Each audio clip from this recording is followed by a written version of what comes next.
Bueno, buenas tardes, buenas noches también a todos los presentes. Qué gran gusto estar aquí hoy con ustedes. Bueno, mi nombre es Alicia Jiménez. Para aquellas personas que no me conocen, trabajo en la Carta de la Tierra Internacional. Estamos ubicados en Costa Rica, en el campus de la Universidad para la Paz. Entonces es un gusto. Aquí están mis compañeras también. Y bueno, es también un placer estar hoy con Grian Kutanda, hoy acompañándonos. Y bueno, hoy nos gustaría, para iniciar unas reuniones, siempre es bonito saber quiénes están por aquí, ¿verdad? Participando. Entonces, eh, también pueden escribir en el chat si quieren decir, bueno, mi nombre, desde qué país. Pero tendremos unos 2 minutitos o 3 para también conocernos en grupitos pequeñitos, ¿verdad? De unas 3 o 4 personas. Entonces, es lo que vamos a hacer ahora inmediatamente. Entonces, agradezco aquí a mi compañera que está, Ariana, para que nos divida en grupos. Entonces, ¿qué haremos en estos grupos? Bueno, presentarnos, que de dónde venimos, etc. Y ya volvemos en unos minutos.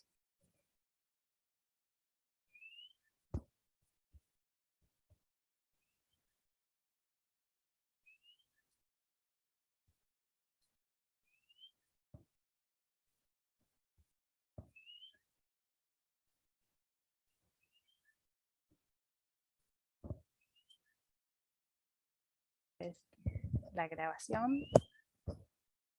Bueno, espero que haya sido divertido también hablar, conocerse, a quienes estuvieron ahí en el grupo.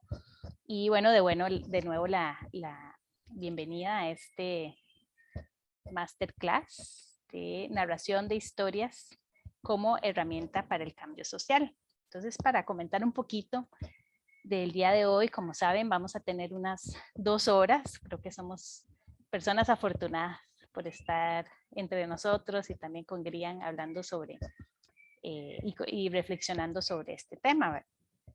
Y bueno, en este masterclass lo que Grian también estará compartiendo son información, perspectivas muy valiosas sobre la importancia de la transformación de la visión del mundo colectiva, que como todos sabemos en estos tiempos actuales estamos en una crisis, ¿verdad? Importante, una crisis climática, lo que podríamos pensar este colapso de ecosistemas, de la civilización humana. Entonces, son momentos críticos, como la Carta de la Tierra lo menciona al inicio, ¿verdad? Estamos en un momento crítico de la historia de la humanidad. Y entonces, con Grian, pues hoy estaremos reflexionando, ¿verdad? Sobre cuál puede ser esa visión de mundo, cuál es la visión de mundo, ¿verdad? Que nos puede ayudar a cambiar el rumbo que llevamos, cómo transformar las visiones de mundo. Y en parte también vamos a aprender sobre esos resultados de una investigación que Grian realizó en la Universidad de Granada, que tuvo mucha aportación con la Universidad de Edimburgo, la UNED de España, y que dio como resultado, un resultado que sigue en evolución, ¿verdad? Que es la colección de historias de la Tierra, o Earth Stories Collection. Esta historias y leyendas que nos evidencian el rol de las historias tradicionales en la transformación de visiones de mundo. Entonces, bueno, esto es creo que nos vamos hoy a inspirar mucho. Les recuerdo también que esta masterclass es parte de una serie de otras masterclasses. Aquí vamos a compartirles en el chat que van a ver otras. De hecho, estamos teniendo prácticamente una por mes en inglés, en español y en portugués. Así que ustedes pueden seguir, así como esta del día de hoy. Hay otras que también son muy inspiradoras. Por ejemplo, va a haber en julio una masterclass que es con una persona, ¿verdad? De un líder de pueblos indígenas en México, Mindanaji Bastida. Y entonces Va a ser interesante también es aprendiendo de los pueblos originarios. Entonces es parte de lo que yo creo que está vinculado con lo que hoy Grian nos va a compartir. Y bueno, sobre Grian, ¿qué puedo decir sobre Grian? En realidad es una persona que admiro muchísimo, tal vez principalmente eso, como ser humano que tiene, que aprendo todos los días, creo que aprendo de Grian. Pero bueno, además, él es un escritor muy talentoso, ¿verdad? Y sobre estos temas de sostenibilidad, paz, justicia social, misticismo y espiritualidad de la naturaleza. Tiene 16 libros publicados. Yo les recomiendo todo lo que he leído de Grian, es fabuloso, fantástico. Y está este libro especial que se llama El jardinero, que ha sido un bestseller internacional, que también tuve la gran dicha de leer y en verdad que se los recomiendo. Y bueno, además que Grian es un investigador, ¿verdad? Él es doctor en educación social de la Universidad de Granada, tiene un máster en innovación e investigación en educación de la UNED de España y es licenciado en psicología de la Universidad de Valencia. Él ha impartido cursos en la Universidad de Granada, en la UNED, es fundador de la ONG de Avalon Project y es director ejecutivo de esto que les estaba mencionando, ¿verdad? Colección de historias de la Tierra. Pero además de eso, pues hay mucho más de Grian, ¿verdad? Sí, fue un miembro iniciado de una orden sufí de origen persa del siglo XIV. También es comunicador social, traductor, activista social. Fue coorganizador del People's Climate March del 2014 en Escocia. También cofundador del Extinction Rebellion en España. También en México impulsó este movimiento, el Extinction Rebellion. En fin, mucho que decir de Grian. Entonces, ahora, pues, sin más preámbulo, vamos a escucharte, Grian, con mucho interés. Y muchas gracias por compartir hoy con nosotras. Muchas gracias a ti, Alicia. Y gracias a todas y todos los que habéis querido participar en esta masterclass. Os lo agradezco, os estoy reconocido por ello. Yo voy a empezar poniéndoos en el chat dos preguntas, si os parece. Dos preguntas que quiero que las tratemos al final. Quiero que las veamos al final. A ver, ahí las tenéis. Dos preguntas. ¿Por qué la visión del mundo modernista nos está llevando al desastre social y ecológico? Esa es la primera pregunta. ¿Y por qué una visión del mundo sistémico compleja podría mitigar o incluso evitar el colapso de nuestra civilización? Estas son las dos preguntas que luego, cuando terminemos la charla, pues sería un poco para debatir un poco, o que por lo menos, digamos, las concretéis, por lo menos que estas dos preguntas podáis responderlas. Ese sería el objetivo de esta charla.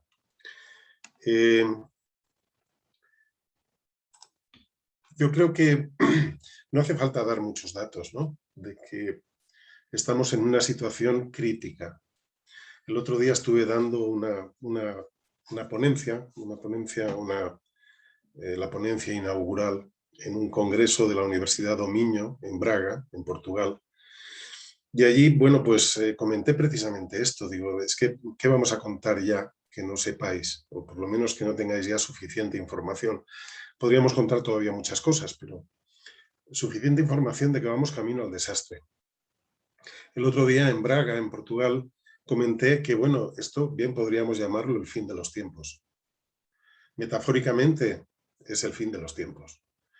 Las metáforas del fin de los tiempos, que están en todas las grandes tradiciones espirituales de la humanidad, esta metáfora del fin de los tiempos yo creo que se ajusta perfectamente a lo que estamos viviendo en este momento. Entonces, bueno, no hace falta dar muchos datos. Solamente os voy a dar uno de los últimos que me ha llegado.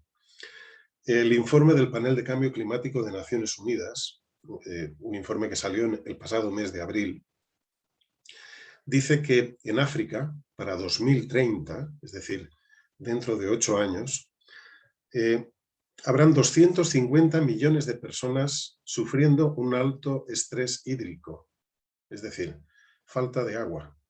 Y esto va a suponer tremendas hambrunas. Se está en este informe del panel intergubernamental de cambio climático, se está diciendo que 700 millones de personas se van a ver desplazadas en África. 700 millones de personas es la mitad de la población de África. Es una barbaridad. Es una barbaridad.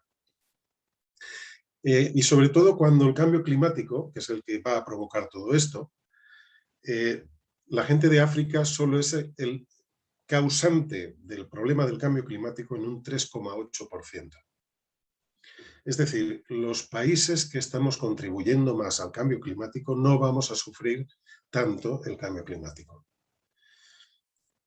700 millones de personas, la mitad de la población de África, que son la población de África, causan el 3,8% de emisiones de efecto invernadero a la atmósfera, van a ser quienes van a sufrir en gran medida el cambio climático.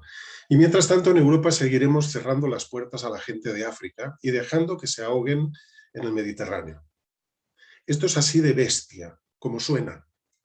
Es muy bestia. Esto es algo tan bestia que no podemos consentirlo. Porque además encima, esto, utilizado de la peor manera posible, utilizado con el peor corazón del mundo, está llevando a que aumente el fascismo en Europa.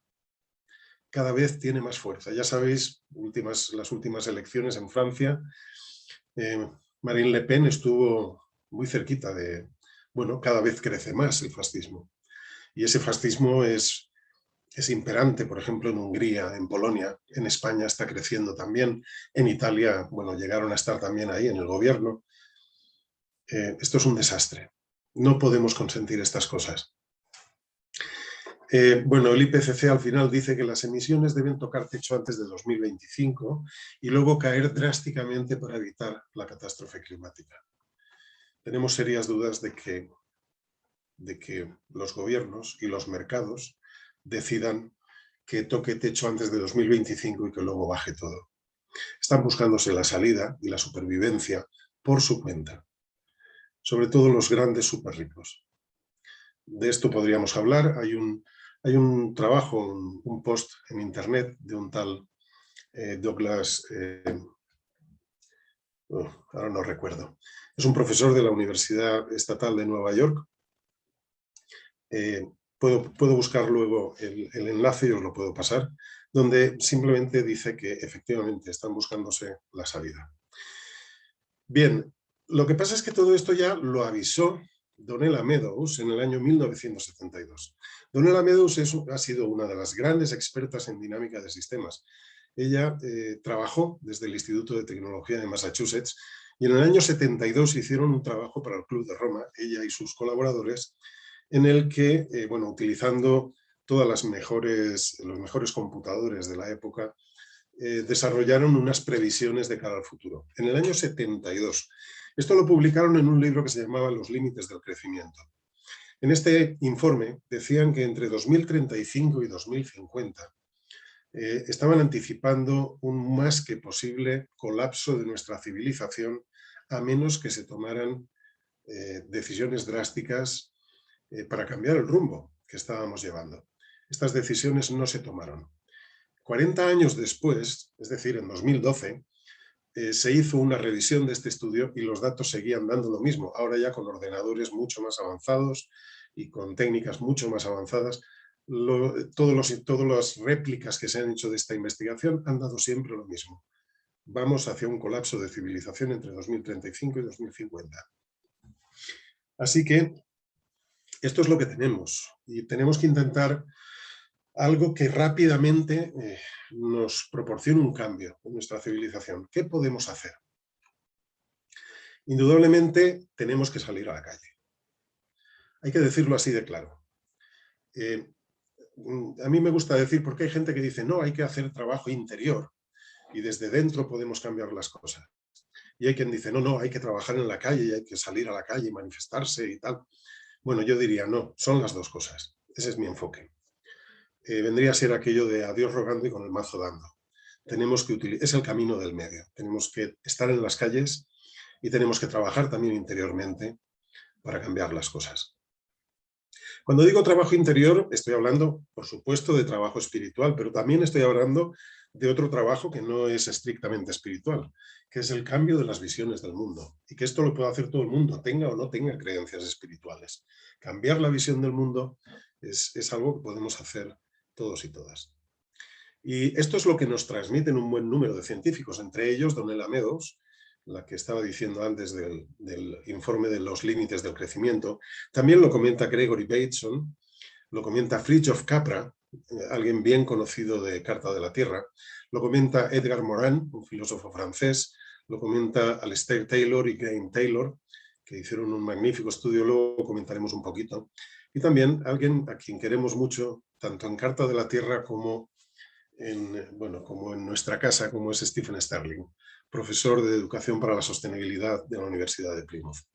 Bien, todos ellos, todas ellas, comentan que si queremos cambiar las cosas, una de las formas más eficaces es cambiar la visión del mundo. Meadows, en el año 2009, Donella Meadows, hizo una especie de lista de puntos de palanca para intervenir en un sistema. Puntos a través de los cuales, con el mínimo esfuerzo, podemos cambiar un sistema de la forma más rápida y con menos esfuerzo. Ella habló de 12 puntos de palanca, desde los menos eficaces a los más eficaces. Los dos más eficaces eran para sistemas sociales, es decir, los podemos aplicar con la humanidad y con las sociedades en las que vivimos. Los dos más eficaces. Bien, pues el segundo más eficaz para Donella Meadows era cambiar la visión del mundo de la sociedad. El segundo más eficaz. El más eficaz, por extraño que parezca escucharlo en una científica del Instituto de Tecnología de Massachusetts, el más eficaz, según ella, era trascender todo paradigma y dijo textualmente, esto supondría algo similar a lo que los budistas llaman la iluminación. Por eso queremos insistir en que el enfoque espiritual es importante, es muy importante. Por otra parte, Gregory Bateson, que fue un ciberneticista, antropólogo, lingüista, fue un cerebro. Este hombre en el año 1987 también estableció en su teoría de los 3 niveles de aprendizaje y cambio social, dijo que el primer nivel de aprendizaje y cambio social es, bueno, vamos a cambiar un poco las cosas para que no cambie nada, para que el sistema siga siendo igual, que parezca que vamos a cambiar algo, pero todo sigue igual. El segundo nivel de aprendizaje y cambio social, dijo Bateson, que implicaba un cambio en la visión del mundo, implicaba un cambio epistemológico y un cambio ontológico. Entonces, en este sentido, está diciendo exactamente lo mismo que Donella Meadows. El segundo nivel donde podemos generar cambios sociales es a través de un cambio en la visión del mundo. Y Bateson también coincidió con Donella Meadows en que el tercer nivel de aprendizaje y cambio social implicaba ya un cambio transpersonal, es decir, estamos hablando de lo mismo, un cambio de aquello que está más allá del ego, de cambios de carácter espiritual. No es extraño que 2 personas tan brillantes llegaran a estas conclusiones, pero no son las únicas. Son quizá de las más brillantes que han llegado a estas conclusiones, pero no son las únicas. También esto lo confirman Alistair Taylor y Graham Taylor en su modelo sistémico de evolución histórica de las sociedades humanas. Es un tema que podría ser interesante para muchos estudiar. Insisten también en que se necesita un cambio de visión del mundo, un cambio interior en nuestra sociedad. Pero, ¿qué tipo de cambio de visión del mundo podemos plantearnos? La visión del mundo que está funcionando en nuestro planeta en este momento, en general, es la visión del mundo de Occidente, de los países occidentales, y es el modernismo. ¿Qué es el modernismo? Bueno, el modernismo tiene sus raíces en el judeocristianismo, en una visión antropocéntrica del mundo, donde el ser humano es el rey de la creación y, como dice en el Génesis, Dios le dice al hombre en el Génesis, pondrás a todos los animales y a todas las plantas, tú los someterás ¿vale? Es un enfoque antropocéntrico. Esa es la base del modernismo. Pero el modernismo es mucho más que eso.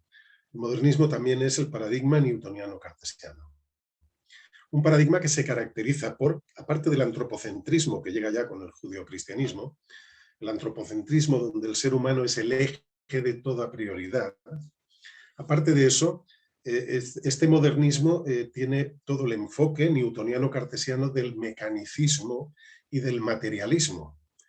Hemos llegado a unos excesos con este enfoque, tanto mecanicista como materialista, que los estamos pagando, porque es lo que está llevándonos a la crisis climática y a la crisis social en la que nos estamos metiendo cada vez más.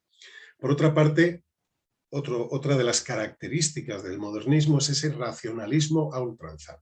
Con esto no digo que el racionalismo sea malo, es perfectamente válido y necesario, pero a ultranza nos genera problemas. A ultranza cuando sobre todo deja de lado otros aspectos del ser humano. Y por último, otra de las características de este enfoque, de este paradigma newtoniano-cartesiano, es el enfoque disyuntivo. Divide la realidad. Si os fijáis, nuestra ciencia ha dividido la materia hasta llegar al átomo. Ahora estamos con los... hemos estado con los neutrones, electrones, fotones. Estamos ya con los quarks. Estamos dividiendo, siempre dividiendo la realidad, nunca viéndola en conjunto. No se ven las totalidades, sino los elementos que componen la realidad. No se ven los procesos, sino simplemente unos elementos que están ahí y que todos juntos suman algo. Por otra parte, otro de los problemas que trae este enfoque, este paradigma newtoniano-cartesiano, es la diferenciación entre sujeto y objeto. Esto nos ha hecho pensar que podíamos observar la realidad de forma objetiva, desde fuera, como si el investigador o la investigadora no afectara para nada a la realidad, simplemente la observas desde fuera. Bien, pues con la física cuántica se ha demostrado que esto no es cierto, sobre todo con el principio de incertidumbre de Heisenberg, en el cual, bueno, el mismo Heisenberg dice la idea de realidad objetiva se ha evaporado, dijo textualmente. ¿Por qué? Porque de pronto se dieron cuenta de que simplemente por el mero hecho de estar observando un fenómeno de la realidad, ya estás influyendo en esa realidad. Es decir, estamos todos y todas interconectados con todo. Y no podemos observar la realidad desde fuera porque formamos parte de esa misma realidad. Este ha sido uno de los grandes defectos del paradigma newtoniano-cartesiano. Ha funcionado muy bien y podemos dar las gracias de este paradigma. Nos sacó del oscurantismo religioso medieval, y podemos dar las gracias porque nos ha traído muchísimos avances, muchísimas cosas que han facilitado la vida del ser humano. Pero su fecha de caducidad ha pasado. Hay que cambiar el enfoque. Es muy eficaz con pequeños números de variables. Cuando nos enfrentamos a sistemas donde las variables son infinitas, este enfoque no funciona, no nos sirve, no nos da respuestas y nos está llevando al problema que estamos en este momento. Un problema que la ciencia oficial no sabe cómo abordar.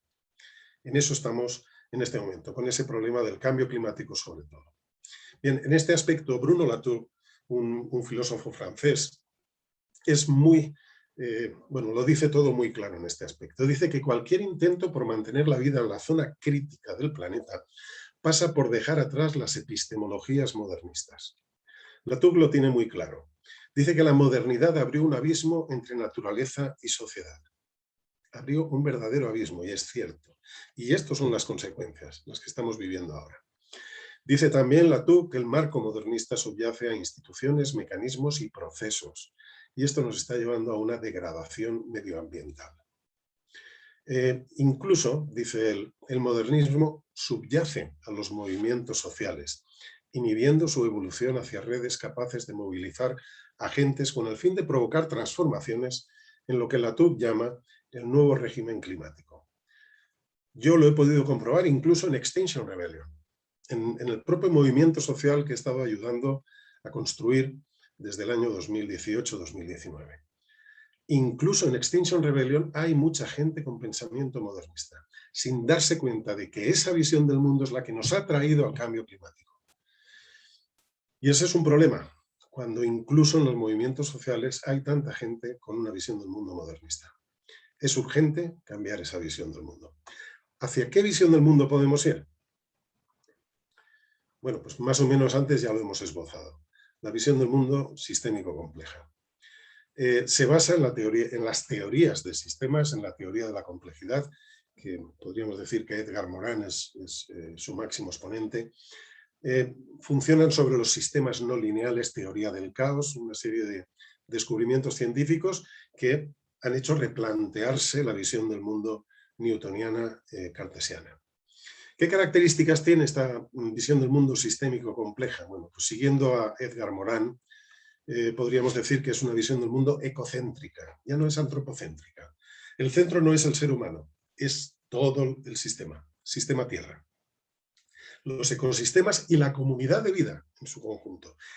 Ese es el eje de prioridades, no el ser humano. Otra de las características es su organicismo. Frente al mecanicismo del paradigma newtoniano cartesiano, el mecanicismo nos venía a decir que todo era una inmensa máquina, que el universo venía a ser como un reloj, de piezas que todas funcionan a la perfección, como un reloj.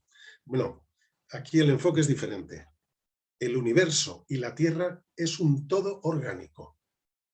Son organismos. Incluso se llega a decir, por ejemplo, en la teoría Gaia orgánica, se llega a decir que el planeta Tierra es un ser vivo. Este es un enfoque muy diferente. Si el planeta Tierra es un ser vivo, ya no lo podemos destrozar, esquilmar, explotar a nuestro antojo. Es muy diferente. Otra de las características del enfoque sistémico complejo es que la razón no es la única que manda. Hace falta la razón, pero también la emoción, la ética y la estética. ¿Qué quiere decir esto? Solo con la razón hemos diseñado bombas atómicas. Si hubiéramos estado trabajando con razón, emoción, ética y estética, no hubiéramos diseñado bombas atómicas. Una ciencia basada en razón, emoción, ética y estética no diseña bombas atómicas. No diseña armas de destrucción masiva. Porque está la ética, no solo la razón. Porque está la estética. Porque está el afecto, las emociones. Por último, es una visión del mundo que no divide la realidad en sus elementos constitutivos, sino que ve las totalidades, ve el todo sistémico. Un todo sistémico donde procesos, interrelaciones e interdependencias entre los elementos son la piedra angular que sostiene a ese todo orgánico. Es un enfoque radicalmente diferente. No niega el enfoque newtoniano cartesiano, sino que lo incluye dentro y le da un cambio. Un cambio en el que dice, bueno, sí, está muy bien que conozcamos cuáles son los elementos, pero tenemos que ver el todo. Bien, ¿de qué modo podemos generar ese cambio de visión del mundo? No sé si os estáis durmiendo ya, no sé si os estoy haciendo dormir ya a estas alturas, pero espero que no. ¿Cómo podemos generar ese cambio en la visión del mundo? Bueno, en primer lugar, con la Carta de la Tierra, eso para empezar.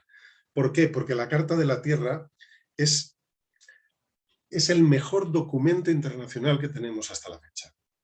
¿Por qué? Porque ha sido participativo, ha sido un documento creado con la participación de miles y miles de personas, además inclusivo, personas de muy distintas culturas.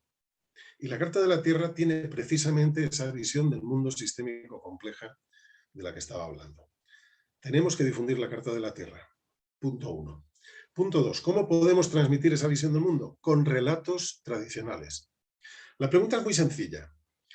¿Cómo transmitimos las visiones del mundo, las culturas, las comunidades, las sociedades? ¿Cómo transmitimos esa visión del mundo que tenemos en una sociedad? Lo transmitimos a partir de mitos, leyendas y cuentos. Y cuando digo mitos, estoy hablando incluso de los relatos míticos de nuestras religiones. ¿No? Porque no pongo en duda la realidad histórica de los personajes que conforman nuestras religiones. No pongo en duda su realidad histórica, pero sí el cómo se cuenta esa historia. Y en muchos casos es una historia con matices, con tintes míticos. Por lo tanto, a partir de esos mitos, leyendas y cuentos populares que nos transmitimos dentro de una cultura es como transmitimos nuestras visiones del mundo. Así de sencillo. Lo hemos hecho siempre. Todas las culturas han transmitido su visión del mundo a través de sus historias. Y en ese sentido, pues no sé, podemos hablar de los estudios de Carl Gustav Jung, de Claude Lévi-Strauss, de Mircea Eliade, de Joseph Campbell. Todos ellos estudiaron a fondo mitos, leyendas, cuentos, y todos ellos llegaban más o menos a las mismas conclusiones. Lévi-Strauss, por ejemplo, dijo textualmente: lo que pretendo demostrar, por tanto, no es cómo los hombres piensan en los mitos, sino cómo operan los mitos en la mente de los hombres sin que estos sean conscientes de ello. Esta es una realidad. Esto lo apoyaba también Carl Gustav Jung. Y luego Campbell incluso llega a decir que el auge y la caída de civilizaciones a lo largo y ancho de la historia se puede contemplar en gran medida en función de la integridad y la fuerza lógica de los cánones míticos en los que se apoyan. Pues ninguna autoridad, salvo la aspiración, es la fuerza motivadora, constructora y transformadora de una civilización. Campbell lo tenía muy claro. Decía: las civilizaciones se construyen y se mantienen a través de sus mitos. Y se hunden cuando esos mitos dejan de ser operativos. ¿Qué podemos hacer en este caso, por tanto? Cambiemos los cánones míticos. A Campbell le preguntaron en un programa de televisión qué podíamos hacer entonces. Y él mismo comentó, decía: los mitos ofrecen modelos de vida, pero los modelos han de ser apropiados para los tiempos en los que estás viviendo, y nuestros tiempos han cambiado tan rápido que lo que era apropiado hace 50 años ya no es adecuado hoy en día. Y decía: el orden moral debe ponerse al día con las necesidades morales de la vida real en el tiempo, aquí y ahora. Y eso es lo que no estamos haciendo. Y cuando le preguntaron qué podemos hacer entonces, él decía: bueno, tenemos que hacer una mitología planetaria. Estaba diciendo: hay que dejarse ya las mitologías raciales, culturales, nacionales. Hay que hacer ya una mitología planetaria, que podamos aceptar todos y todas en el planeta y que nos sirva para construir una nueva civilización más acorde a las necesidades de nuestro tiempo. Y él decía: mitología planetaria. En aquel momento él dijo: lo único que veo así como más cercano a una mitología planetaria es el budismo. Dice que contempla a todos los seres como seres búdicos. Pero claro, no veía nada más. Yo ahora os diría más. Yo os diría: Avatar, por ejemplo, puede ser un mito de los nuevos tiempos. A lo mejor le sobra un poco la violencia, aunque hay que tener en cuenta que los mitos, la violencia no es violencia, vamos a decir, no es una violencia real, sino simbólica, pero bueno, Avatar podría ser un mito de los nuevos tiempos, un planeta en el que todos los seres están conectados entre sí y todos forman parte de esa consciencia que es el planeta. Sería un mito para los nuevos tiempos, por ejemplo. Pero tenemos muchos mitos, leyendas y cuentos en todas las culturas de la Tierra que nos pueden servir para crear esa visión del mundo sistémico compleja. Tenemos muchas historias que pueden no solo ilustrar los principios y valores de la Carta de la Tierra, sino transmitir también esa visión del mundo sistémica. Eso es lo que estamos intentando hacer a nivel ya global, mucha gente en distintos países del mundo. Estamos intentándolo hacer con la colección de historias de la Tierra. Estamos intentando hacer una mitología planetaria. ¿Qué es la colección de historias de la Tierra? No sé, a lo mejor alguien lo quiere explicar. ¿Alguien quiere explicarlo en el grupo? Seguro que hay alguien que lo puede explicar. Escuchar a alguien por aquí. Si no, nos vas a reprobar en el curso, Grian. No. Eso, Amorita, muy bien. ¿Qué es la colección? Bueno, inspirado en esa colección de semillas, ¿no? Que hay para resguardar el germoplasma de todas las plantas del mundo. En este caso, la colección de historias de la Tierra es ese baúl virtual donde se resguardan todas las historias que se puedan rescatar ahorita de las culturas del mundo, de las diferentes culturas, creencias y espiritualidades. No sé si lo explico bien, pero a final de cuentas es rescatarlas cuando es posible, contextualizarlas y entonces sí utilizarlas en espacios comunitarios de narraciones donde podamos transmitir esa justo, que se conviertan en una experiencia transformadora para cambiar esa cosmovisión del mundo y que me ayuden ahí las demás compañeras. Gracias, Amorita. ¿Alguien quiere añadir algo más?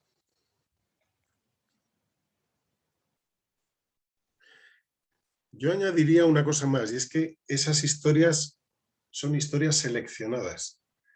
Por ejemplo, Cuando yo hice la investigación de doctorado con estas historias, me leí más de 2000 historias, pero de ellas seleccioné solo 336. Quiere decir, no todas las historias nos valen, porque hay muchas historias que están transmitiendo la visión del mundo antropocéntrica. Por ejemplo, necesitamos historias que transmitan una visión del mundo ecocéntrica, organicista, donde razón, emoción, ética y estética estén presentes, etc. Entonces son historias específicamente seleccionadas para transmitir una visión del mundo sistémica compleja. Entonces, bueno, os daréis cuenta de que estas historias pertenecientes a todas las culturas que podamos conseguir del planeta vendrían a ser un poco el legado de todas las culturas del planeta en esa visión del mundo sistémica, que sobre todo, y lo demostré en la investigación, además con niveles de significatividad estadística del 0,01%, esas historias se encuentran principalmente en las culturas orales. Es decir, en los pueblos originarios, en los pueblos indígenas, es más fácil encontrar estas historias que transmiten una visión del mundo sistémica, respetuosa con el planeta. Es más fácil encontrarlas ahí. Bien. Gracias, Amorita. Muchas gracias. Pero Grian, ¿cuántas Sí. historias tiene actualmente? ¿Cuántas historias hacen parte de la colección de historias en la página web? Sabemos que son historias tradicionales de diferentes culturas alrededor del mundo que se relacionan de una manera u otra con la Carta a la Tierra. Y desde China, lugares de En África, este momento tenemos... Asia. ¿Cuántas historias? Sí. En este momento hay 75 historias, porque cuando hice la selección para la investigación, pillaba las historias tal cual me las encontraba, no tenía que adaptarlas. Pero para la colección tenemos que adaptarlas porque si no chocaríamos con las editoriales que las publican, porque nos pedirían derechos de propiedad.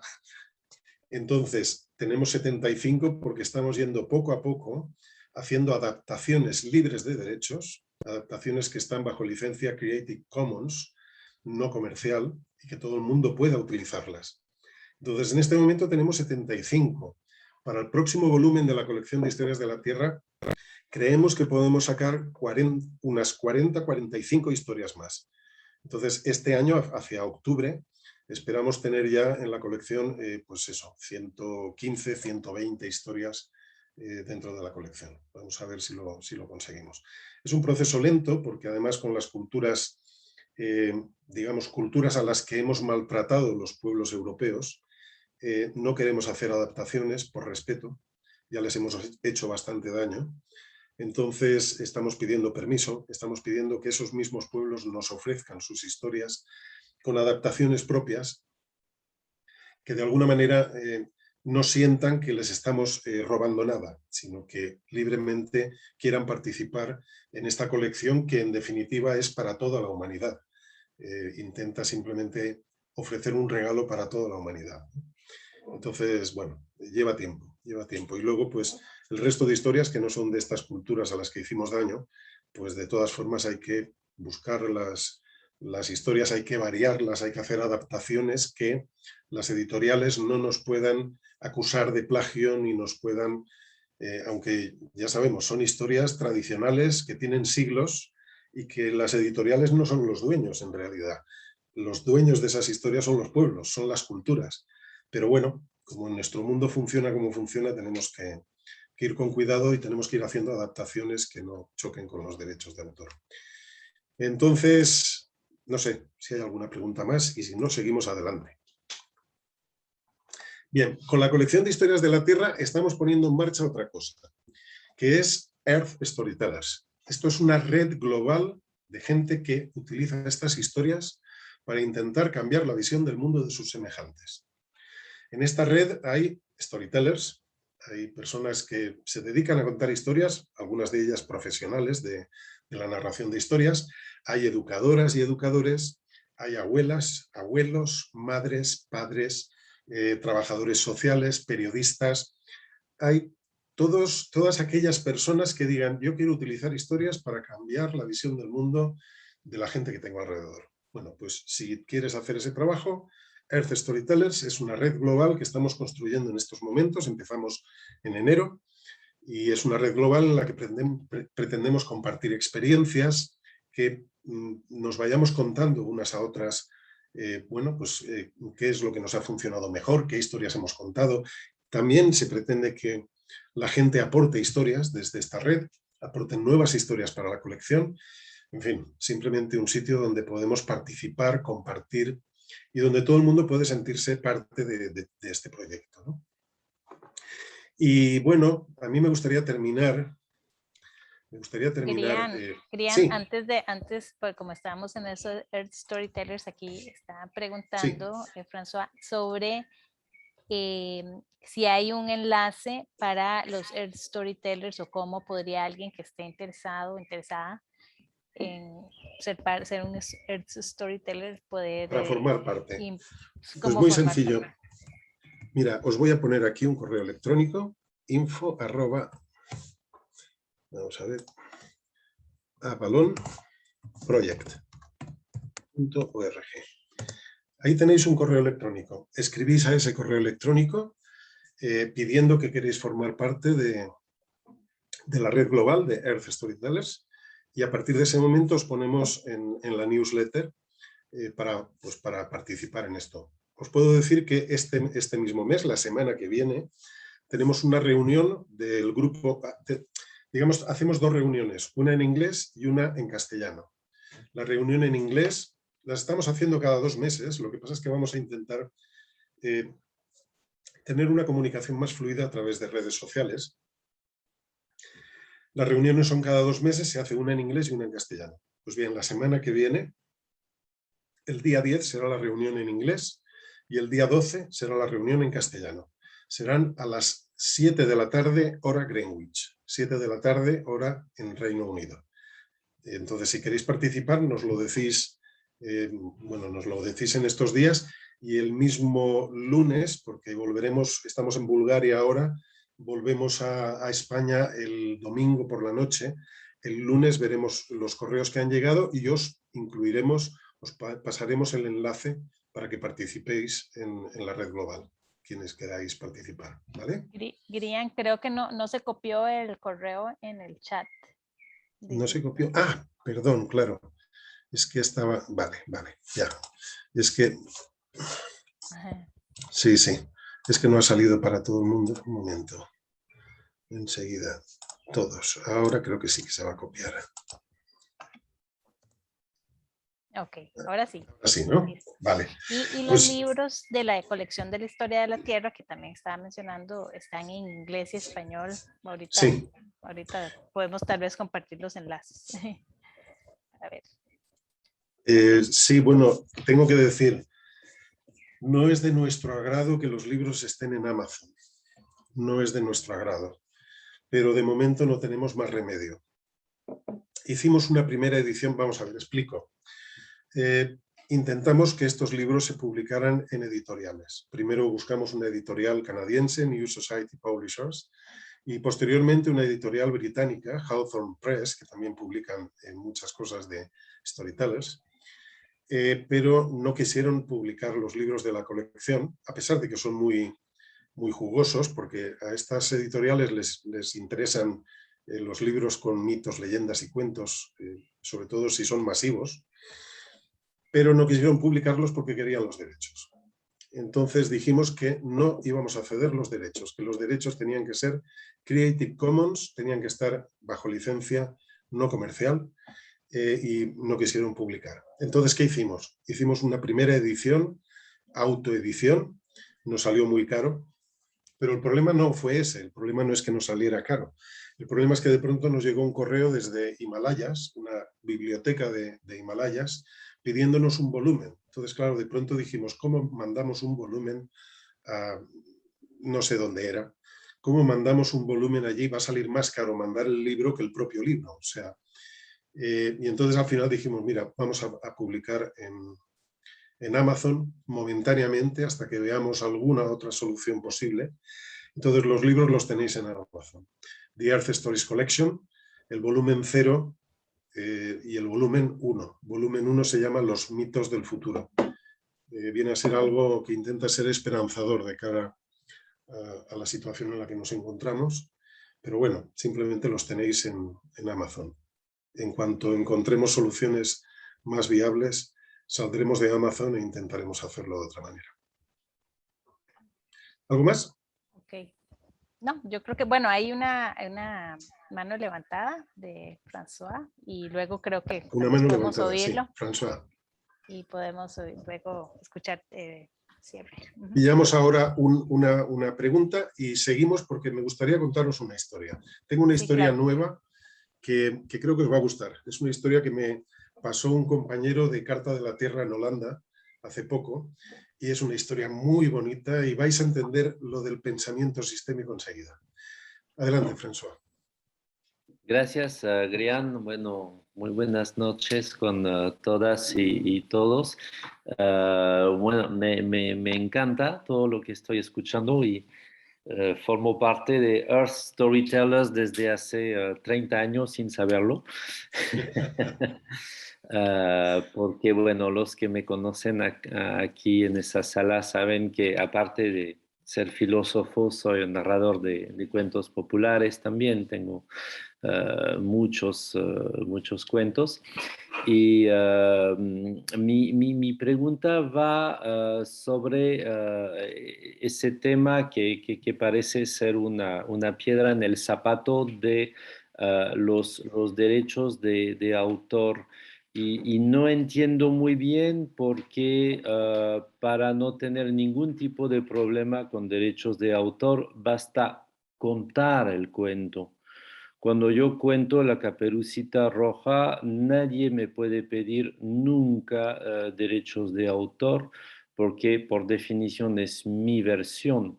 Entonces, si en lugar de, diría, cometer el error de escribir un libro, contáramos los cuentos y los pondríamos, sea en podcast, sea en videos, a disposición de todos, cosa que yo hago con mis cuentos en el YouTube, ya no hay ningún tipo de problemas posibles, porque la narración es el arte más viejo del mundo.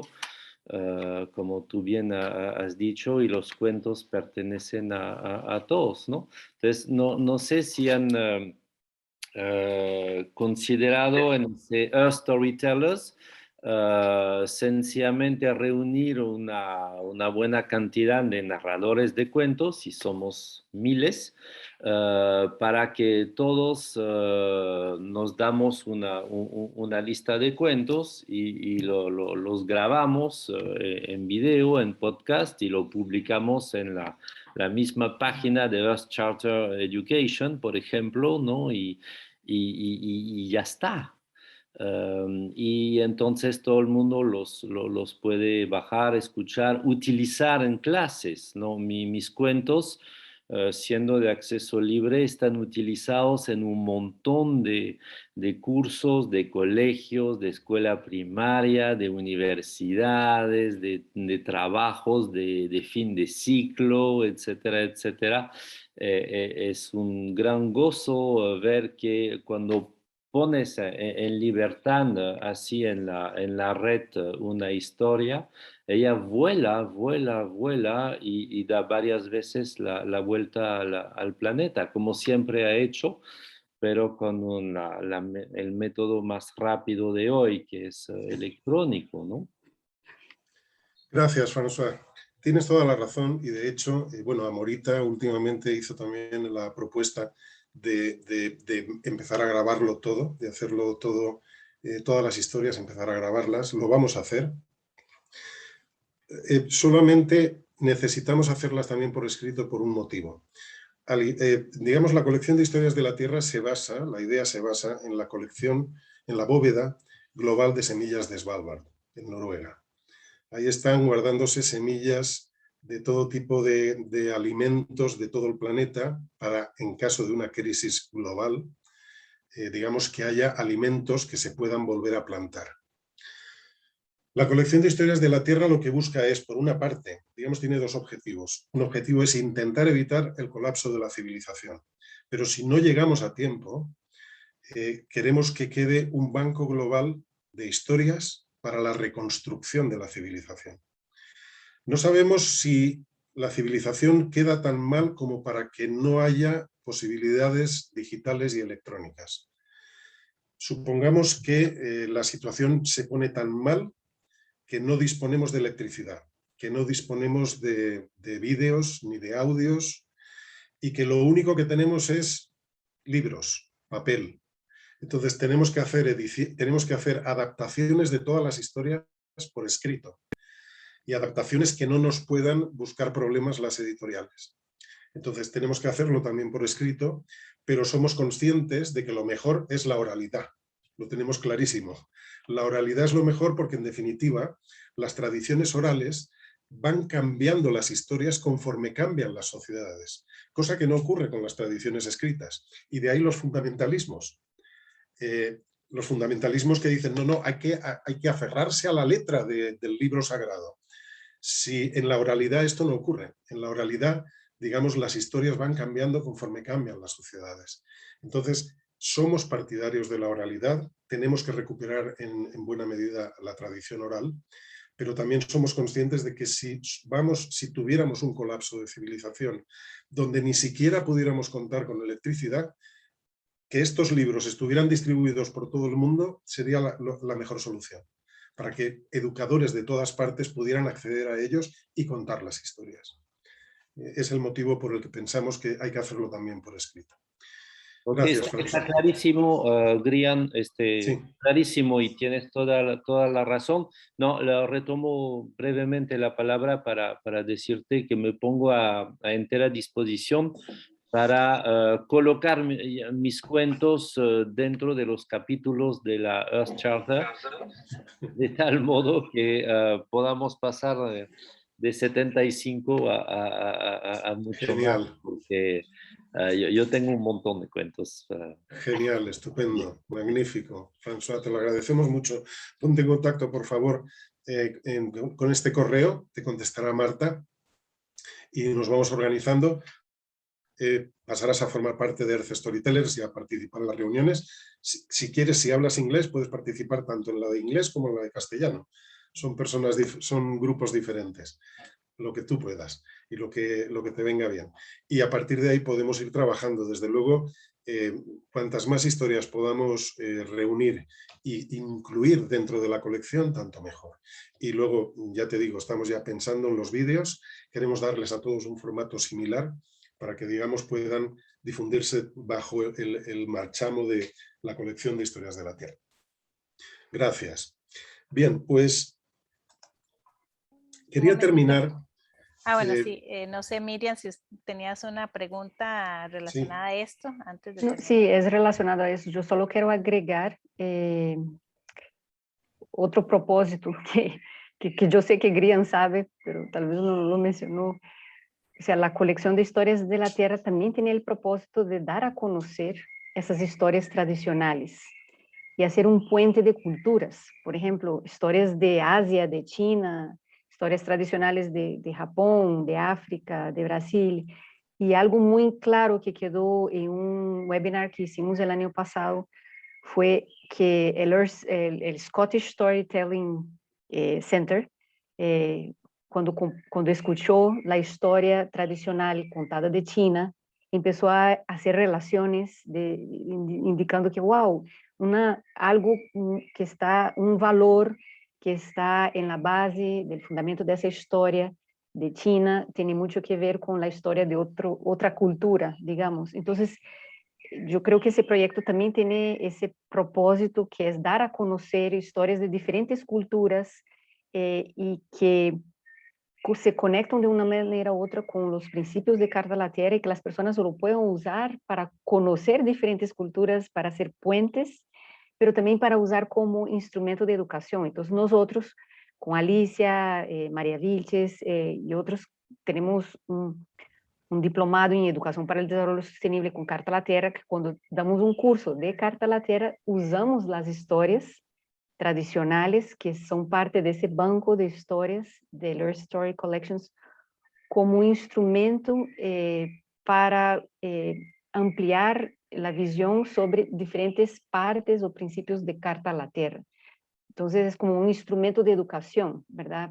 No para hablar desde el concepto teórico de un principio de Carta a la Tierra, pero hacer el uso de la historia para inspirar, para ampliar, para generar discusión. Y Alicia y yo somos prueba que en los últimos años eso ha sido de gran valor, porque a cada vez que usamos alguna historia de la Story Collection dentro de los cursos de Carta a la Tierra, es algo que genera cosas maravillosas e inesperadas.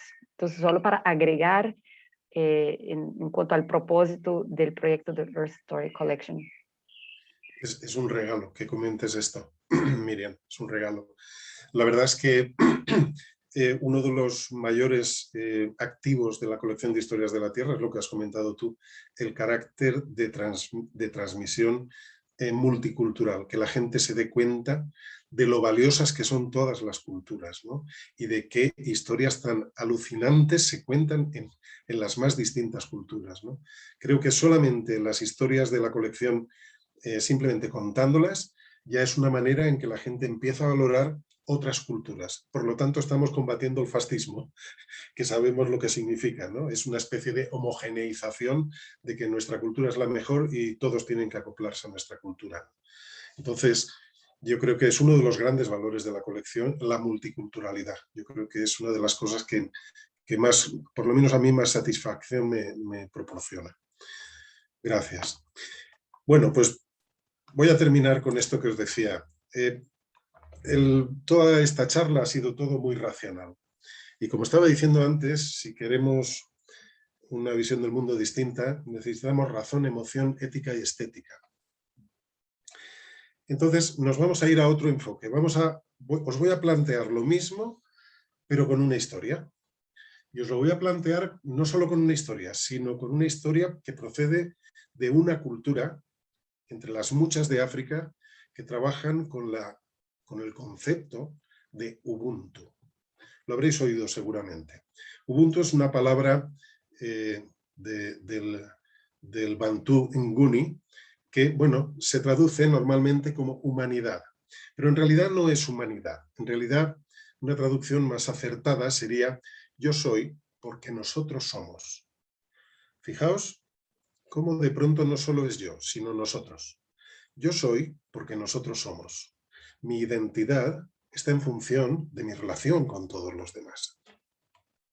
Esto encajaría también con el concepto de los Lakota, del pueblo Lakota en América del Norte, con su Mitakuye Oyasin. Es todas nuestras relaciones, viene a ser la traducción. De alguna manera están diciendo, aquí lo importante no son los elementos, sino las relaciones entre los elementos. Es un enfoque sistémico, es una visión del mundo sistémica. Bien, pues fijaos, yo soy porque nosotros somos. Sería una traducción bastante acertada de Ubuntu.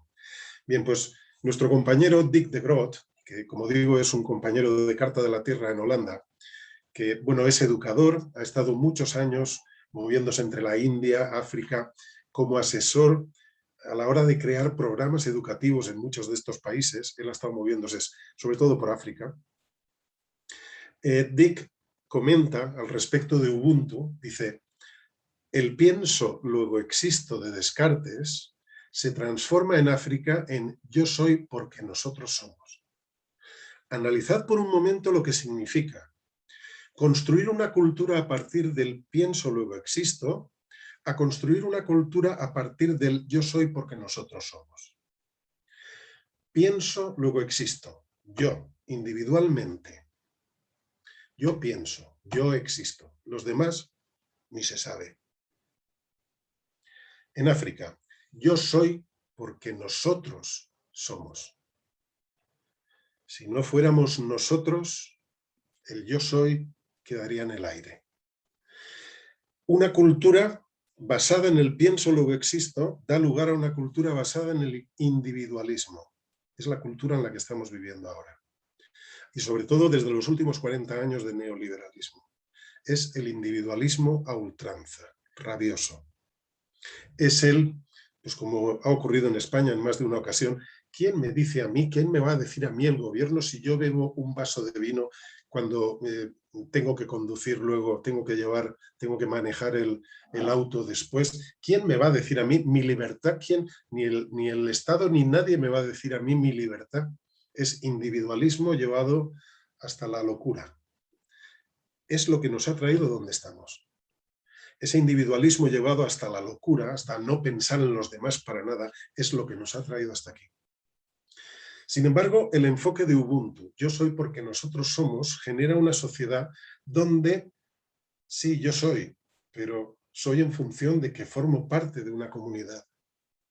Por lo tanto, lo importante son las relaciones. Las personas son importantes, indudablemente, pero las relaciones posiblemente lo son más.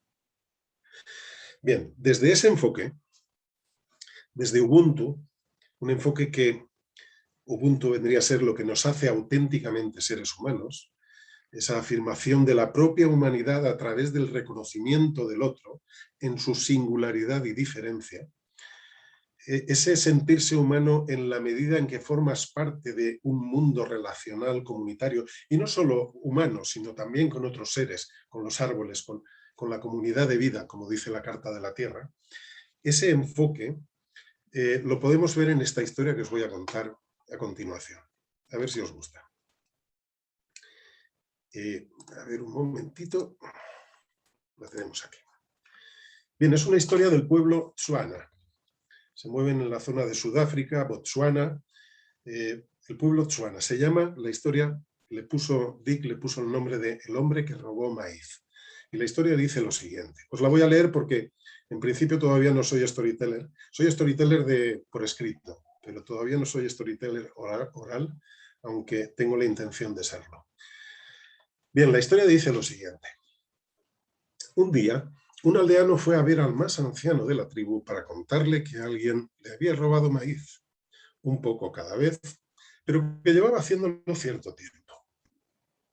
El día anterior se había ocultado para averiguar quién era y había visto que el ladrón era su vecino. El anciano hizo llamar al vecino y le preguntó si era cierto que había robado maíz. El hombre confesó que sí, que lo había hecho. Entonces el anciano convocó a toda la comunidad para hablarles del caso. Este tipo de consultas tienen lugar según determinadas reglas. El más anciano convoca a toda la comunidad y todo el mundo se dispone en un círculo. A continuación presenta los acontecimientos ante toda la aldea sin añadir juicio alguno. Simplemente cuenta los hechos, dejando que sea la comunidad la que enjuicie la situación y sin decir nada durante el proceso. A la persona que ha sido acusada se le da la oportunidad de explicarse y después todo el mundo puede decir algo al respecto, pero solo si quien quiere hablar se halla en posesión del bastón para hablar, que puede recoger del centro del círculo. El bastón se pone en el centro y el que quiera hablar lo toma y habla. Ninguna de las personas que se pronuncia puede respaldar ni rebatir a nadie, pues de otro modo podrían crearse bandos. No ese es el objetivo de estas consultas. El debate continúa hasta que nadie tiene nada más que decir. Por mucho que se prolongue, aunque se haga de noche y no pueda continuar hasta el día siguiente. Tampoco se puede repetir lo que haya podido decir ya otra persona. Eso obliga a que hay que estar muy pendientes, hay que escuchar atentamente y pensar de antemano si lo que quieres decir no se ha dicho previamente, si es realmente nuevo. Así, todos juntos construyen una imagen lo más completa posible acerca de lo sucedido. Cuando no queda nadie por añadir nada más, el anciano de la aldea hace una declaración. Esa decisión es vinculante y todo el mundo tiene que acatarla. El acusado dijo que había perdido su cosecha y que tanto él como su familia habían estado sin alimentos durante algún tiempo. Afirmó que habían sido muy frugales con las reservas y que incluso se habían comido las semillas de la siguiente siembra.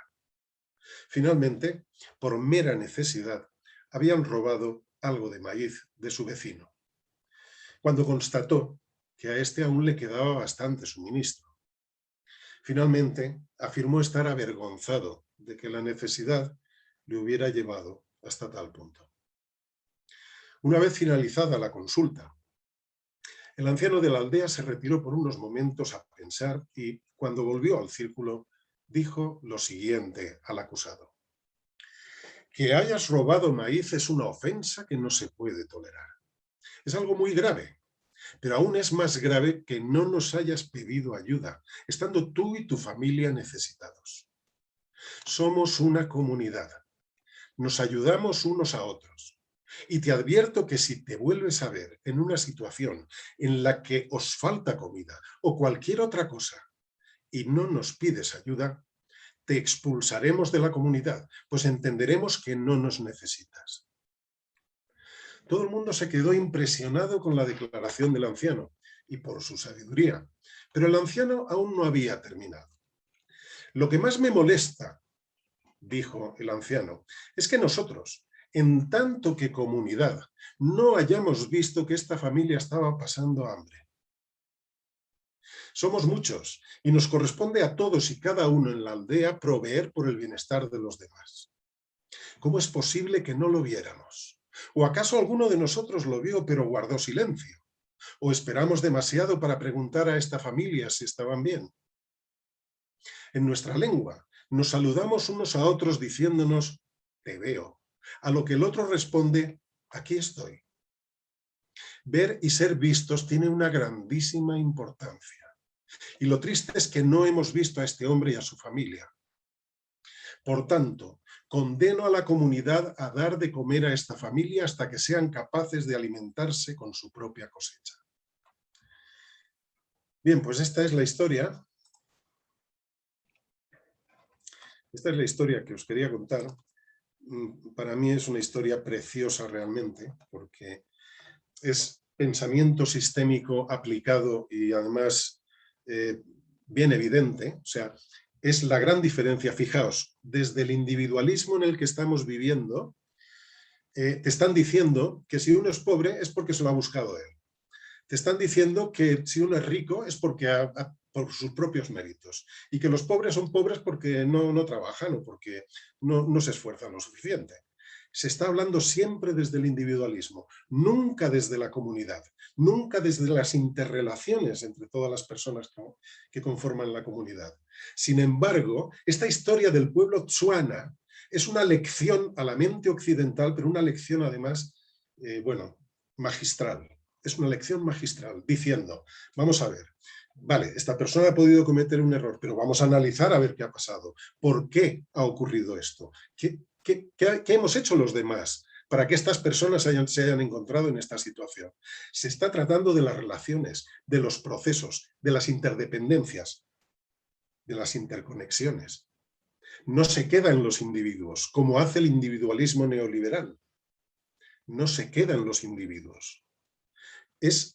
Yo pienso que es una de esas cosas, una de esas historias que pueden simplemente, ¿qué ha durado la historia? ¿5 minutos? ¿7 minutos? En 7 minutos has transmitido toda una visión del mundo, por lo menos a nivel social. Esta es la importancia de las historias. Y bueno, pues no sé, ya aquí termino con la lata. Y bueno, pues si queréis en este momento podemos ver lo de las 2 preguntas que había planteado en un principio o podemos dar paso a preguntas como tú veas, Alicia.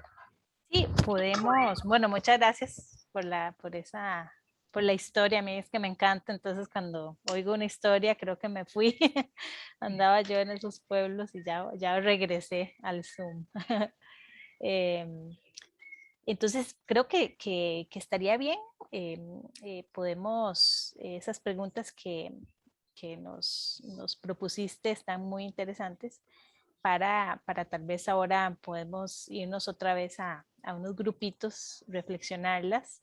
Entonces vamos a recordar cuáles eran las preguntas. Dijiste, sí. ¿Por qué la visión del mundo modernista nos está llevando al desastre social y ecológico? ¿Y por qué una visión del mundo sistémico compleja podría mitigar o incluso evitar el colapso de nuestra civilización? ¿Verdad? Eso, bueno, puedo copiarlos otra vez, de acaso en el chat. Entonces, podemos reflexionar un ratito en grupo, si les parece. Unos o 8 minutos por ahí, o entre 5 o 8 minutos. Y luego volvemos y podemos, tal vez con más elementos, ¿verdad? Hacer más, pues más comentarios, más reflexiones, ¿ok? Entonces, si les parece, vamos todos ahorita a comentar estas.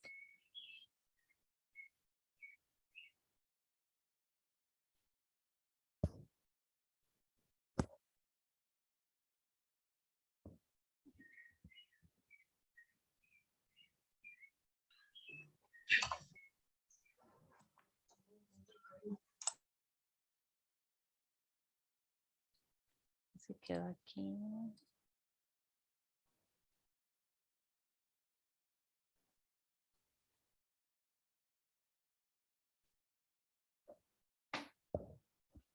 Vamos retornando.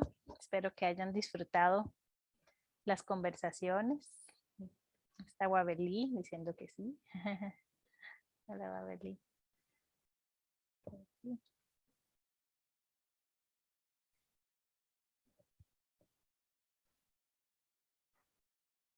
¿Quieres decir algo, Ketty? No te oímos. Estás con el micrófono apagado. Ah, no. Ahora, Ajá. no, que como me salió un cartel de pulsar, pues le he dado y he cortado un poco la conversación con la compañera, que disculpe. ¿Me ha entendido?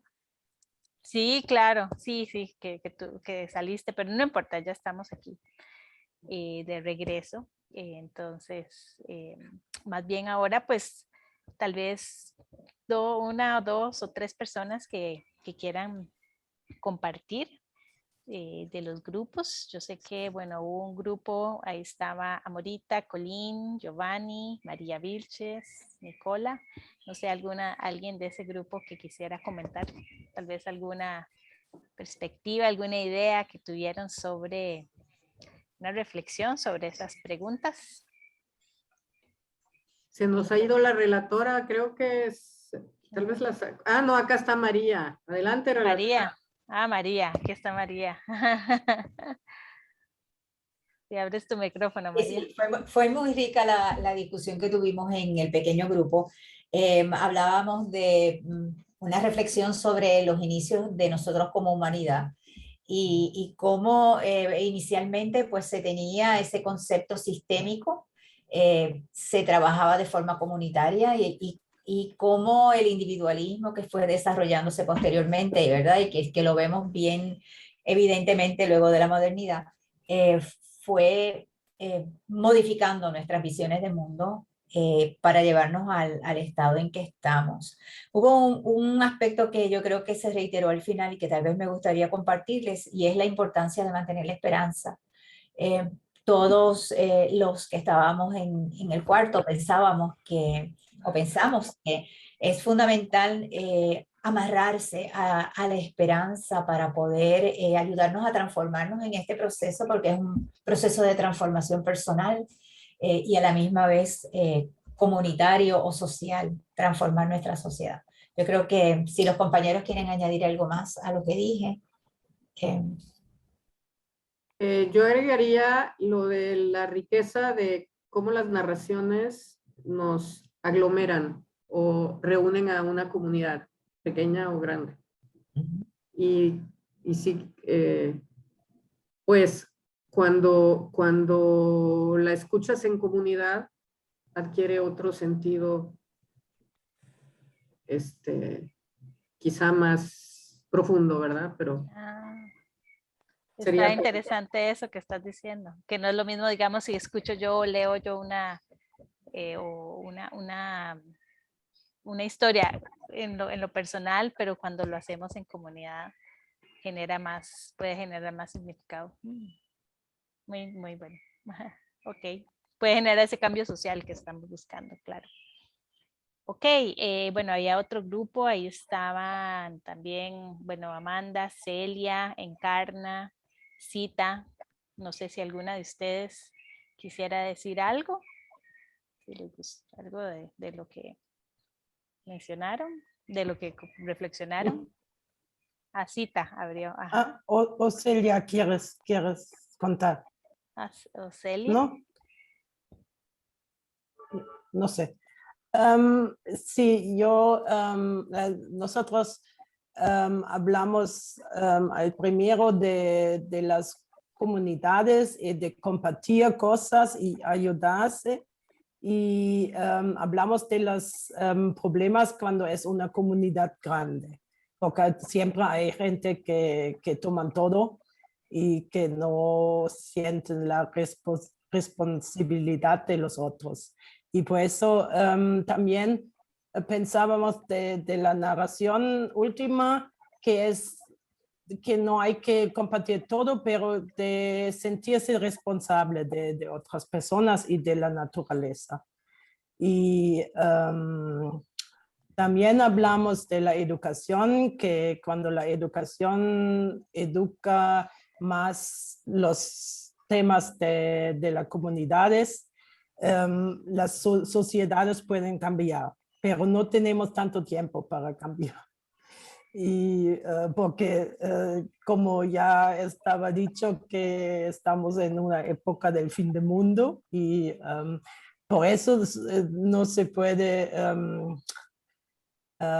solamente pensar en la educación, pero también en otros cambios. Y también hablamos de las religiones, los papeles que tienen las religiones en la época actual y en la responsabilidad para la tierra. Sí, eso es, Celia. ¿Puedes decir algo también? Si quieres. Bueno, lo has dicho tú muy bien. Entonces, lo has descrito todo bien, hemos hablado así bastante, pero claro, vemos que hoy día, partiendo de la base de los niños, se puede llegar quizá más fácilmente a cambiar un poco la visión sistemática. Los adultos igual es un poco más difícil, pero bueno, no imposible, no imposible. Y bueno, pues eso.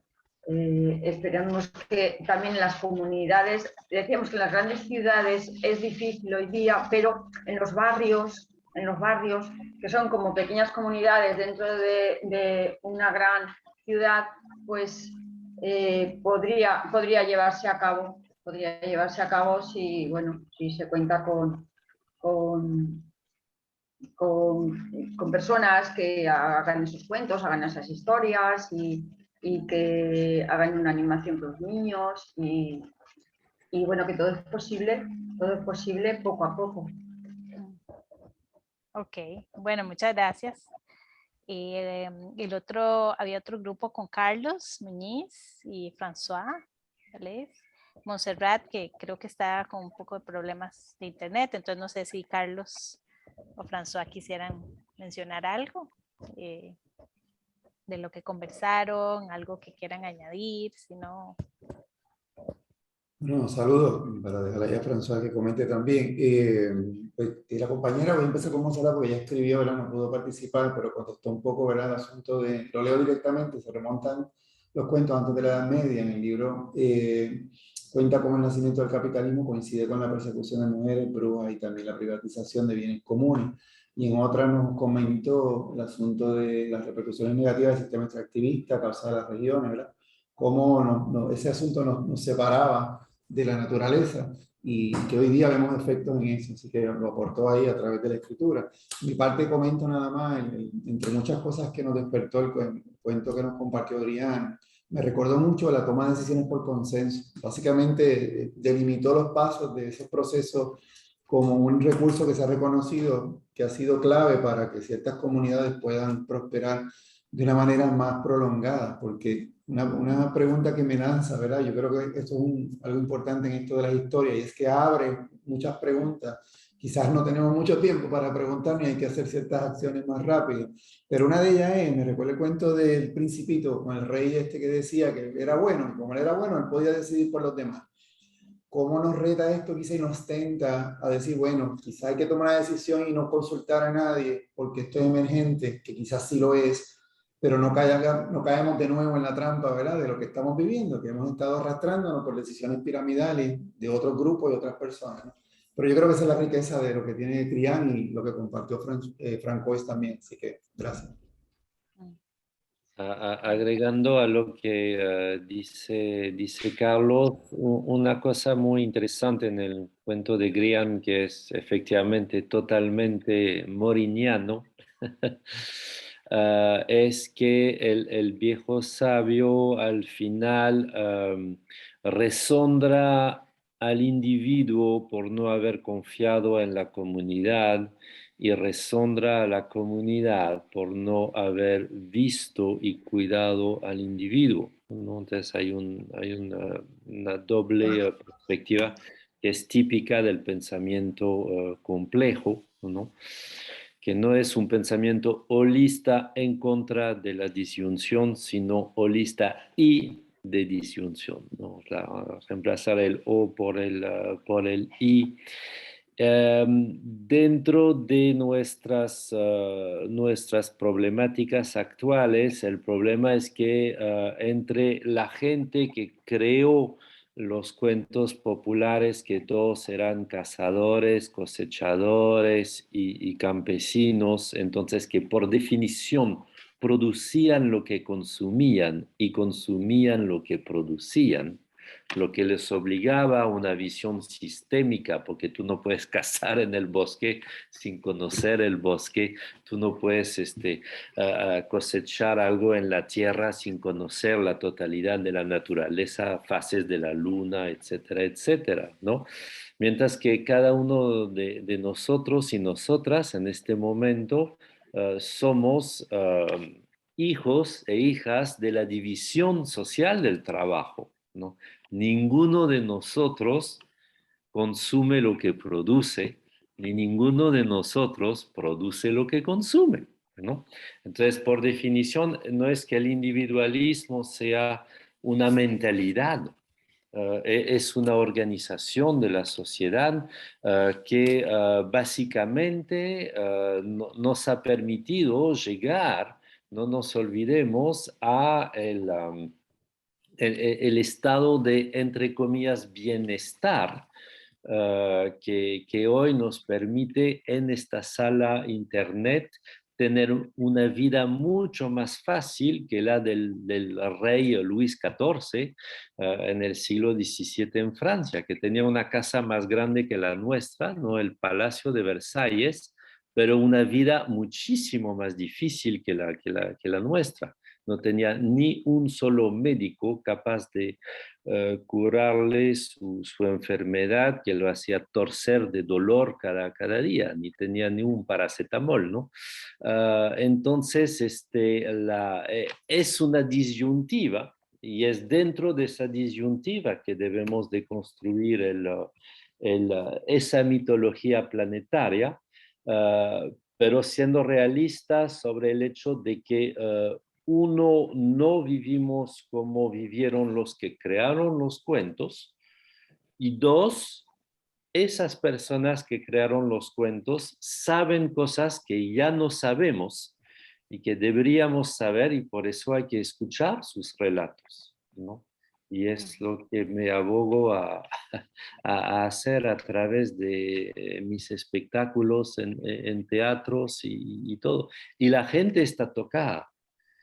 Pero no nos olvidemos que ya no vamos a regresar a esa edad que creó esa sabiduría de los cuentos y que necesitamos tejer las redes a través de Internet y de la modernidad, ¿no? Para salvar lo que hay que salvar de nuestra civilización, ¿no? Entonces es una doble contradicción, ¿no?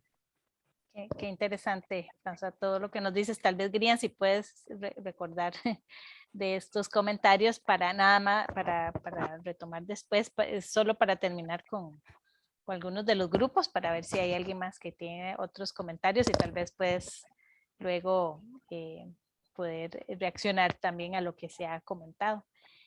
Otro grupo es con Ana Pérez, Ketty o Vilma. No sé si tenían algo que quisieran comentar. Si no, a Vilma. Ajá. Gracias, sí, bueno, fue lindísimo compartir con las colegas, con Ketty, con Ana. Ketty está en Reino Unido y Ana en España, pues, y yo por acá, por Costa Rica. La historia nos inspiró muchísimo y nos parecieron que hubo aprendizajes profundos, ahí los pudimos compartir. Igual notamos que estamos llenas de contradicciones en nuestras vidas, queremos unas cosas pero practicamos otras, ¿verdad? Hablamos de cómo la pandemia quizás no ayudó en ese encierro porque hizo que más burbujas se cerraran. Tal vez alguna gente logró hacer conexiones, creemos pues que hubo de todo, pero no estamos tan seguras que la pandemia nos hizo bien para estos desafíos que tenemos. Y creo que estábamos concluyendo ya cuando nos veníamos que no podemos esperar a que las demás personas vengan a tocarnos la puerta. Tenemos que movernos, como lo decía Greal, y tenemos que hablar más, tal vez contar más, acercarnos más, sentirnos más. Personalmente a mí me provocó tremendamente cuando en la historia hablábamos de ser visibles y de verse. A veces ni siquiera nos notamos, menos intercambiar. Y pensé inmediatamente en las mujeres y cómo hay que visibilizar a esa mitad de la humanidad, si no, no vamos a hacer mucho, ¿verdad? Y al profesor me encantaría preguntarle, ¿qué hacemos con esa violencia que está cada vez más a flor de piel y en los movimientos? Yo soy también de las que marchaba y ahora me estoy resistiendo a salir a la calle porque no me gusta cómo se tornan tan violentos los movimientos. ¿Y qué hacemos en eso para poder promover la paz? Y me gusta que una de las sugerencias es contemos historias desde esos otros paradigmas, incluso desde un paradigma no violento. Gracias. Ok, muchas gracias. Vilma. No sé si Anita quería decir algo, Ketty. Ana o Ketty. Okay. Bueno, parece que no. Ya Grian ya casi va, nada más para escuchar al último grupo que es Álvaro, Silvia, Arrieta y Waverly.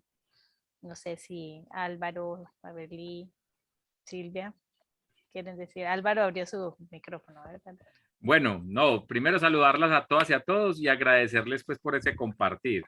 Bueno, yo creo que tuvimos precisamente un buen tejido en el ratico que tuvimos y es más, hasta compartimos correos electrónicos y todo.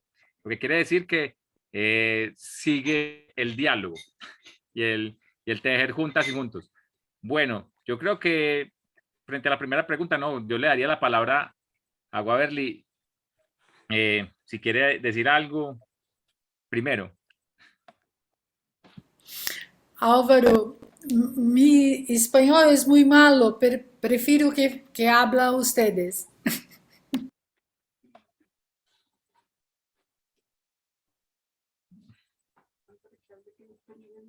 Me colgó. ¿Nos escuchas, Álvaro? No. Sí, no, es que se me colgó esto, pero de todas maneras, Silvia puede compartir, pero yo creo que podríamos escuchar a Waverly, que su portugués es muy lindo, y eso es una cosa que tenemos que aprender. Como dice por ahí alguien de México, el comandante Tacho, lo importante no es solamente escuchar, sino dejarnos transformar por lo que escuchamos. Entonces, yo creo que sería bonito también escucharla después de Silvia. Então, vou falar em português. Devagarzinho, espacito, talvez vocês me entendam. O que conversamos é o quanto esta visão de mundo nos desconecta da Terra e nos separa da Terra e do sagrado da Terra. Do quanto pensamos que podemos controlar o que não sabemos e nos afastamos do que realmente é importante. Muy bonito. A mí también me gusta mucho escuchar a portugués y a Waverly. Ok, muchas gracias. Bueno, si Silvia quisiera decir algo, y si no, bueno, Grian, te paso la palabra para que puedas recoger un poco de estas reflexiones y vamos haciendo un cierre. Gracias. Bueno, lo que estaba comentando François, yo creo que es importante. Indudablemente no vamos a volver a las sociedades agrícolas o cazadoras recolectoras de antaño, es evidente, pero sí que podemos construir una nueva civilización a partir de esa visión del mundo, y podemos construirla haciendo variaciones sobre lo que en este momento tenemos.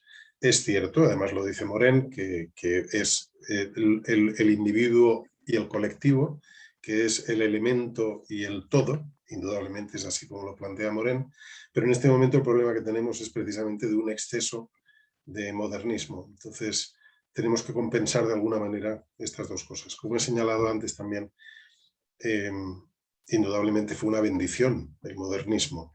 Nos sacó del oscurantismo medieval y nos ha dado muchísimos avances, indudablemente. Pero bueno, su fecha de caducidad llegó y tenemos que intentar construir algo nuevo sobre esa visión del mundo que tuvimos en otro momento, pero a partir de lo que tenemos en este momento. De eso se trataría. Y si no llegamos a tiempo y se nos colapsa la civilización, pues tendremos que construir. Es posible que tengamos que volver a lo mejor incluso a lo que fueron aquellas sociedades, ¿no?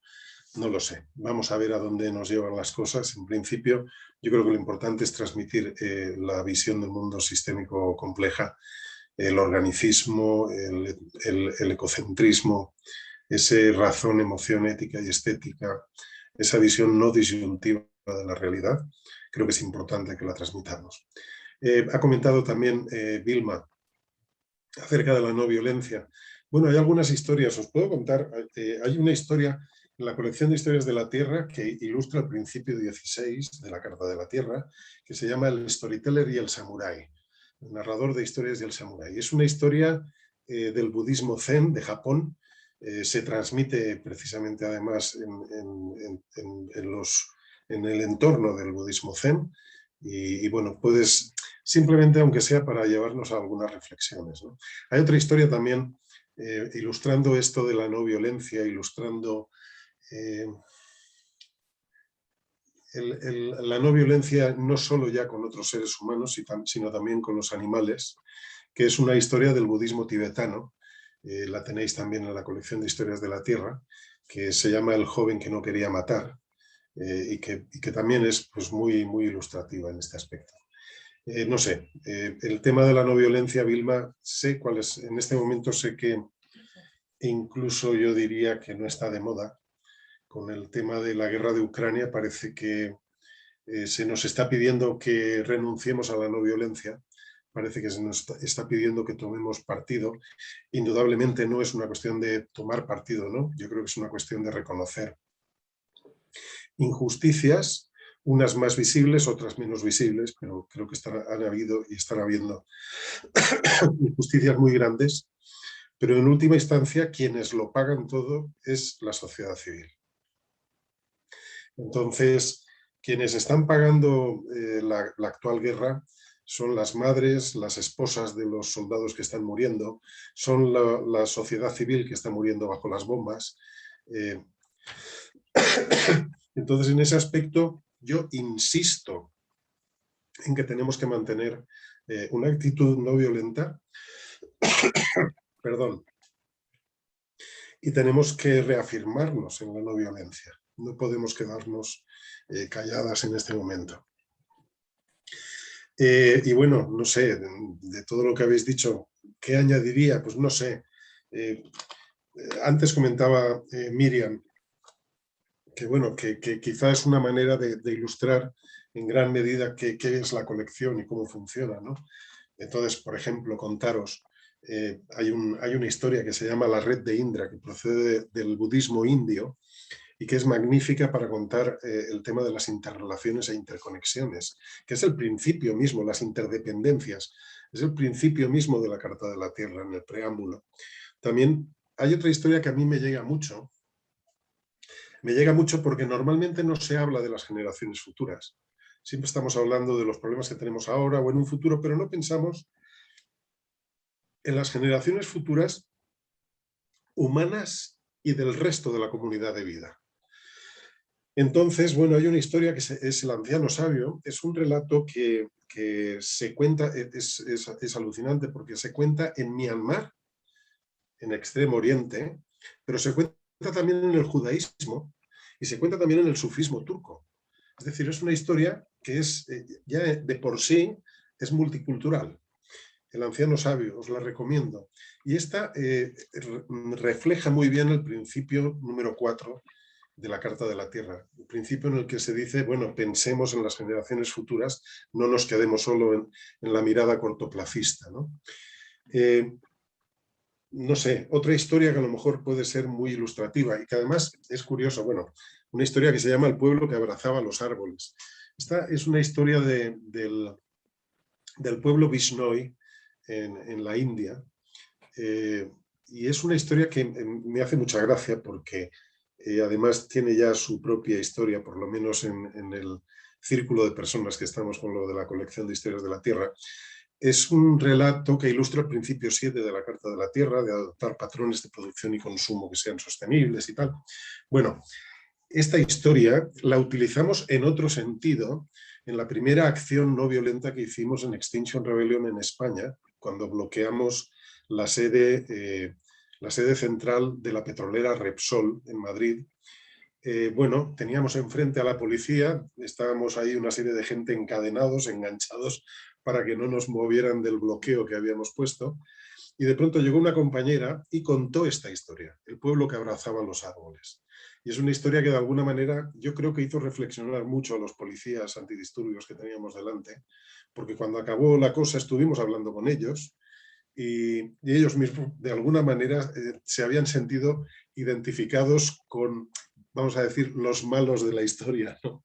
Y de alguna manera nos decían, no, si tenéis razón, estamos con vosotros, ¿no? Nos decían los policías, ¿no? Entonces, yo creo que las historias pueden cumplir con papeles, sobre todo, por ejemplo, en el activismo, que antes no lo he comentado, pero en el activismo pueden cumplir importantes papeles también las historias. En fin, simplemente era ilustrar un poco cómo estas historias de sitios tan diferentes, de Japón, Myanmar, del judaísmo, el sufismo, de la India, en fin, de tantos lugares, cómo estas historias nos pueden llevar a plantearnos las cosas de otro modo para construir otra sociedad, que no será indudablemente como las sociedades que hicieron estas historias, pero que nos permitirán construir una nueva sociedad y construir nuevas historias. La colección de historias de la Tierra en este momento solo se dedica a relatos tradicionales. Pero en un futuro es muy posible, ya lo hemos pensado, es muy posible que incluyamos historias nuevas. Historias nuevas que aspirarán a ser los mitos, las leyendas y los cuentos del futuro. Porque tenemos que construir una nueva mitología, tenemos que construir una mitología planetaria. Y bueno, de momento nos puede servir todo esto que tenemos de todas las culturas del planeta, que puede ser, digamos, un poco el legado de toda esa humanidad multicultural, puede ser su legado de cara al futuro, pero tendremos que ir pensando en escribir historias nuevas, historias que sean realmente historias planetarias y a lo mejor incluso plantearnos escribirlas de forma anónima, como son las historias tradicionales, sin plantearnos autorías, simplemente escribir una historia, dejarla ahí y que el mundo decida, que el inconsciente colectivo decida si la quiere seguir ampliando, alimentando, disfrazando de nuevas maneras, adaptándola de otras formas, simplemente dejar ahí las historias y que la vida haga lo que quiera con ellas, ¿no? Quizá en un futuro podamos hacer esto y bueno, y a ver qué pasa. Simplemente para acabar deciros que gracias por haber estado ahí, gracias por escuchar a este charlatán y bueno, que vamos a seguir intentando cambiar las cosas hasta donde nos llegue la vida y que ahí estaremos. Gracias. Muchísimas gracias, Grian. Más bien estamos sumamente agradecidas por el tiempo que estuvimos acá. Se nos hizo, bueno, al menos a mí se me hizo muy rápido. Entonces, pues una gran riqueza. Pues al menos a mí me queda la inspiración, ¿verdad? De seguir buscando, ¿verdad? Y viendo este potencial de las historias, el cómo trabajan también, cómo se puede trabajar con la Carta de la Tierra para ayudarnos a dar a conocer esta visión de mundo. No solo darla a conocer, sino buscar procesos transformadores y pues con lo que mencionábamos ahora, ¿verdad? Contextualizarlas, tal vez esa es otra forma que podemos hacer. Yo he visto eso que hacen tal vez en teatro, en Broadway, que traen como, qué sé yo, Romeo y Julieta, que eran aquello, pero lo ponen ahora en contextos urbanos. Entonces, hay algunos aspectos que vienen de estas historias que vienen también, que están reflejados en esos principios y valores de la Carta de la Tierra, que esos no cambian, creo, ¿verdad? Sino que tal vez la forma en que se puedan contextualizar. Entonces, y yo creo que eso es una reflexión que nos llevamos. Y así que bueno, vamos, ya cerramos. Muchísimas gracias. Vamos, como les mencionaba al inicio, esta es una de muchas otras masterclasses que estamos dando. Son esos espacios que desde el Centro Carta de la Tierra de Educación para el Desarrollo Sostenible, aquí en la Universidad para la Paz, hemos querido abrir, ¿verdad? Para esas personas que quieren adentrarse en algunos temas en un periodo de 2 horas, pues poder enfocarse y conocer personas también interesantes, como pasó aquí, y me encantó saber que ya se compartieron correos, etcétera. Así que les esperamos ahí les dejamos la información para las siguientes masterclasses y estaremos también en redes sociales, etcétera. Ahí pueden seguirnos, así que tengan muy buenas tardes, muy buenas noches. Un gran gusto y seguimos en contacto. Muchísimas gracias por estar acá. Muchas gracias. Hasta luego, gracias.